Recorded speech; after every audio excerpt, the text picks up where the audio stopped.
My name is Anna Broström and I'm a palaeoecologist, and I study past landscapes through environmental history archives.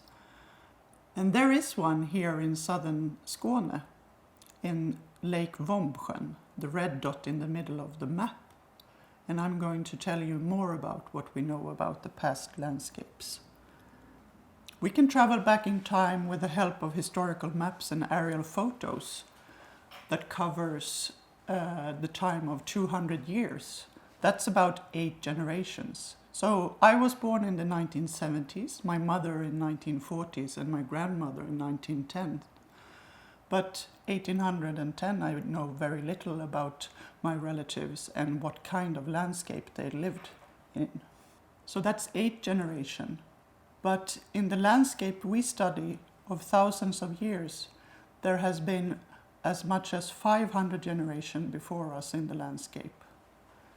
Every human being representing 25 years in this picture, of hunters and gatherers, farmers, living in the Bronze Age, Iron Age, up to the time we have now.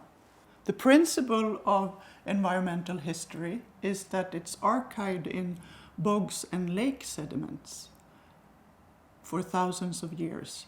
And as you see in the picture, you can core in a bog and there find pollen. And from those pollen, you can reconstruct the landscape at different time periods. And this we have done in Lake Vombsjön.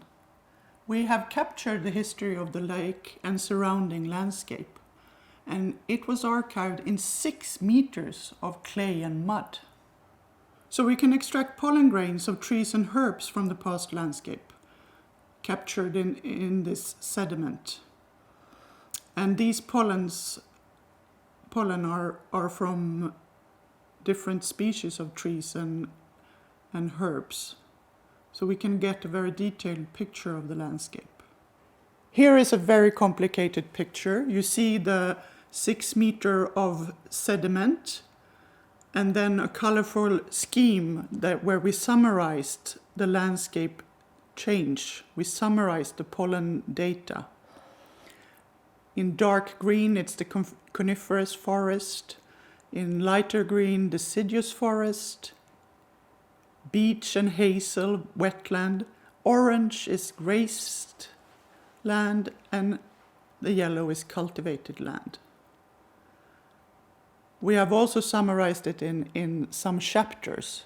So from the beginning, deep down, we have the clay and no pollen. And this is the time of the late glacial, when the inland ice is melting.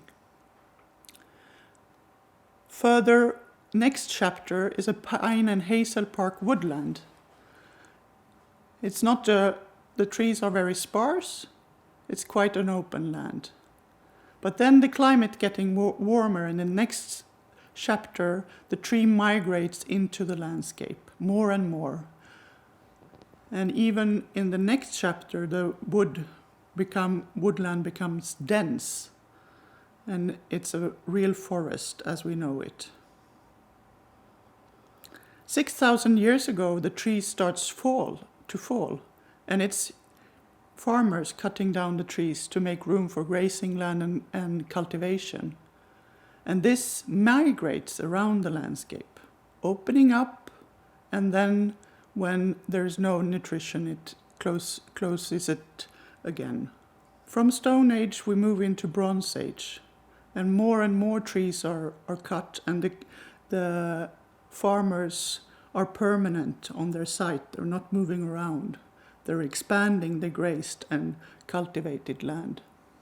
Next chapter is Iron Age, and now more trees are cut down, and also the area of farmland is tripled. And there's new trees moving into the landscape, beech and spruce, expanding. The last 1,000 years of the landscape is a traditional cultural landscape with small-scale mosaic pattern. And 200 years ago, the same age that we have the maps, then a large change started because we had fossil fuel to help us manage the land. So it's fossil-fueled land use.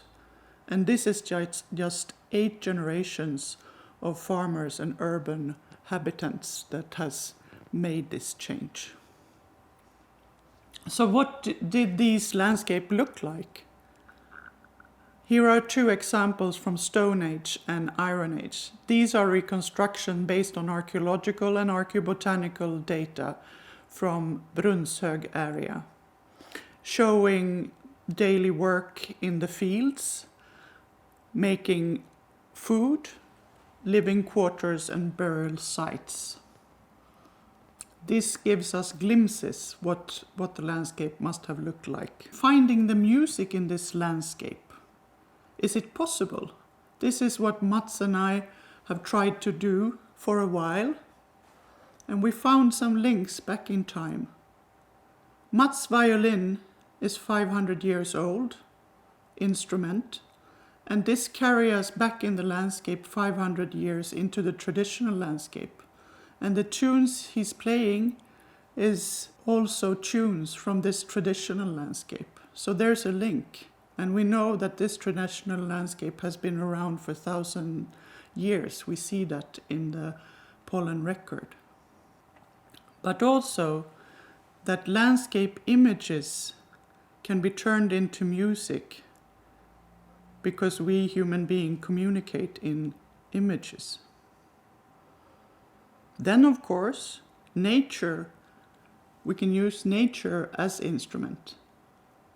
For example, hazel has been an important plant through thousands of years, and we know hazelnuts are good food for people.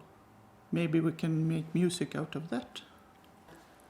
And another possibility is the pattern of change as the musical setting. If we turn the pollen diagram as a place for notes and the curves up and down and place notes there, maybe this would be an interesting music. This is what we are starting to explore together.